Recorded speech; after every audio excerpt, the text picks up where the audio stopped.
So, how does sibling rivalry affect child development? There are effects, definitely. We're going to be talking about those in this video.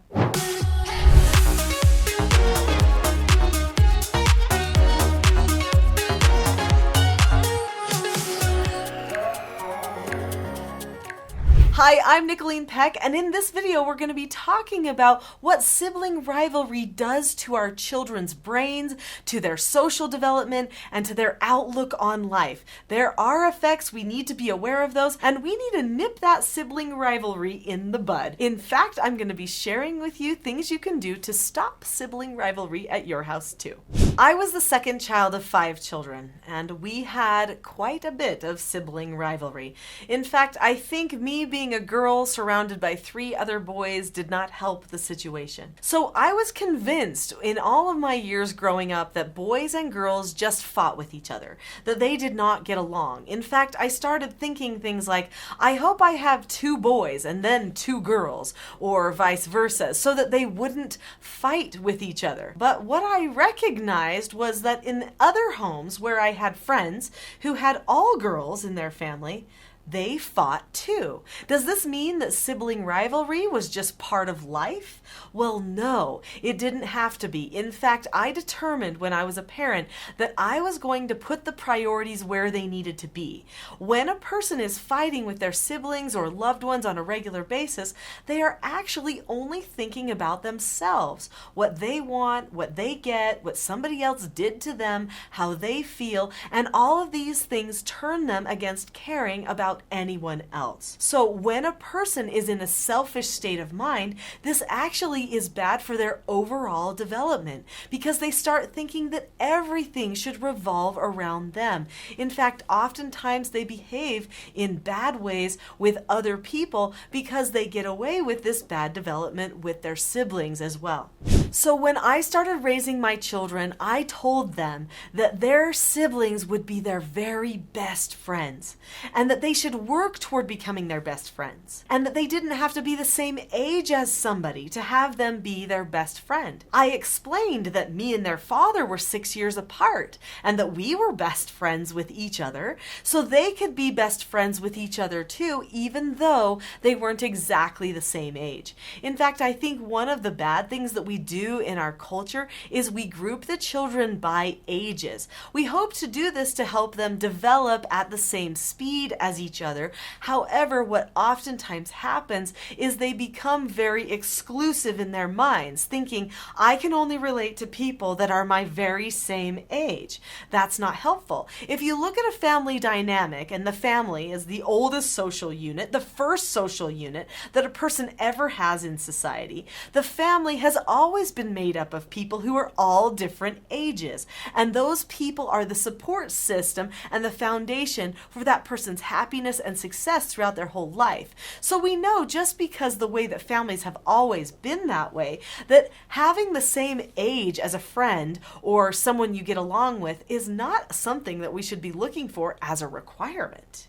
So because I told my children this, they started looking at each other with a new lens. They were playmates with each other. They were going to build and explore and do things. And honestly, they didn't think about friends very often. The only time they started thinking about friends was when they started seeing the children in the neighborhood come and ride their bikes in the cul-de-sac by our house, and they would go, oh, do we want to go out with them? Let's go out together. Another thing that we did to make sure that they were able to be good friends always was when they played with other friends, then I would say, hey, your sister can come along with you. I oftentimes had them play with people in pairs. This would keep them on track with what our family was doing morally and with our standards, but it also helped them understand that they needed to not be exclusive about their playtime.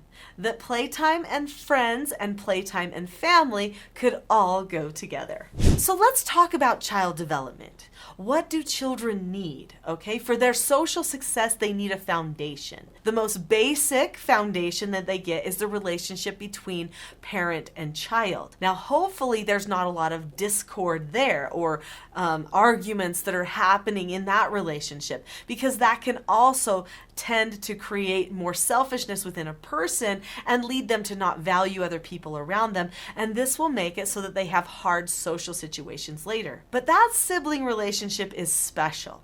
I don't know if you had siblings and if you remember some of the special things in a sibling relationship, but over time, especially when you're older, siblings will tell each other things that maybe they don't ever tell their parents. They talk about things that are important to them. They talk about their worries and concerns, and siblings have a great opportunity to steer the child in a good direction. Now, I know there's some parent watching this going, oh no, I have certain children that I do not want steering my other children. Well, I want you to know something. You can't really stop the full effect that the siblings have on each other.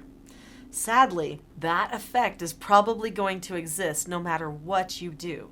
Before we hit the other points that I'm going to be talking about today, hit that subscribe button. There are so many videos here that really can help you strengthen your relationship and your family bonds.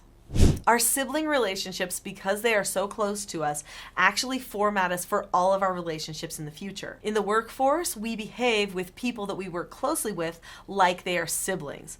People we date, people who become our friends later, when we get close to them, we start to treat them like siblings. So if we had a good relationship with our siblings and we were able to solve problems with our siblings without having fights, then usually we can solve problems with the other people that come into our lives too without getting into major conflict or power struggles. The sibling relationship is one of the key relationships in creating a good marriage as well. I'm old enough that I have multiple children who have now gotten married and they're starting families of their own. And what I have seen did not surprise me at all. I knew that their relationships with their siblings would be exactly what their marriages looked like, but hopefully even with more devotion.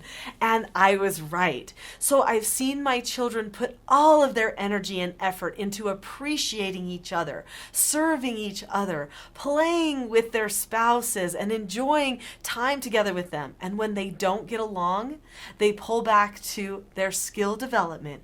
How are we going to handle this problem calmly? How can we solve the situation without having a problem? And they are training their spouses and other friends and people in their sphere of influences with the skills that they learned in their sibling relationship. I teach parenting, and in the parenting program that I teach, which is called the Teaching Self-Government Parenting course, you can find that on teachingselfgovernment.com. I talk about how to do certain things, like how to disagree appropriately with someone and how to hold yourself accountable for improving your relationships and solving the problems in a good way. Some of the skills that I teach are skills like how to disagree appropriately. That's a 7-step process, and I actually teach that in a video I'm going to tell you about at the end of this video. So wait for that and you'll be able to get more training on how to use that skill. That skill, as well as the skill how to accept no answers, is super important for siblings who are trying to fix their relationship. But there's another skill that I teach too, which helps with problem solving and helps a person evaluate what they want with their relationship and how to get more good out of their associations with each other. So this would be very beneficial for siblings, right? This type of a problem solving exercise is called a SOTAS exercise. SOTAS stands for situations, options, disadvantages, advantages, solutions. It's an acronym. We have a certain format that a person goes through. It can be a written exercise or a verbal exercise that parents and children could go through together in order to assess why they keep making certain decisions in their relationship with their siblings and how they can get more of what they want and improve those relationships. So the parent gives the child a solution, they come up with the options that they think they have, and then they talk about the disadvantages and advantages for each option. Then there's a solution and a debrief part at the end. These problem-solving exercises have literally transformed the relationships in our family. For years, I took in treatment children.